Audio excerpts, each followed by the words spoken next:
Әминә Бикшәнтаева, сөйкемсез песи. Безгә аклы-каралы песи баласы җилеште. Үзебезнең бер песиебез бар иде инде. Ул үзе ак маңгаенда кара топ бар. Без аны акыллы булганы өчен яратабыз. Ул үзе бик шаян булса да, ашамлыкка тими. Күршеләргә дә кереп йөрми. Песиебезне мактаганда мине дә мактыйлар. Аны Гөлкәй шулай өйрәткән инде диләр. Ә күршедән күргән песи бик тәртипсез булып чыкты. Бер туктаусыз мияу-мияу ди.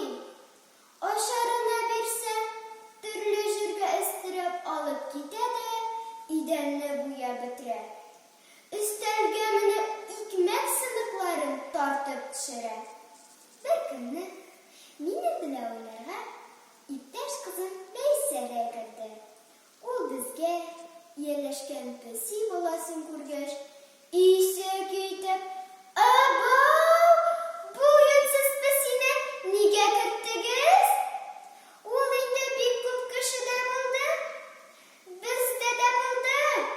Аны Рәйсәләр дә, Әнисәләр дә буалап чыгардылар.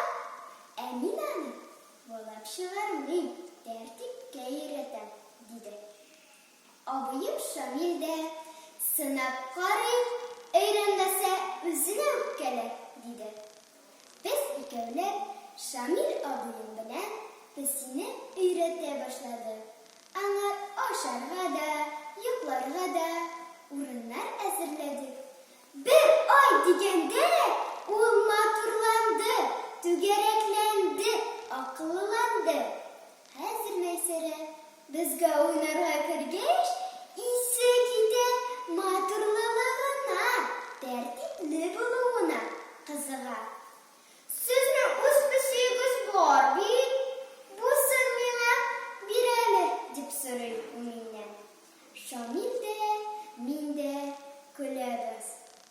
"Соң син аны куалап чыгарган идең, ә хәзер без аны берәүгә дә бирмибез".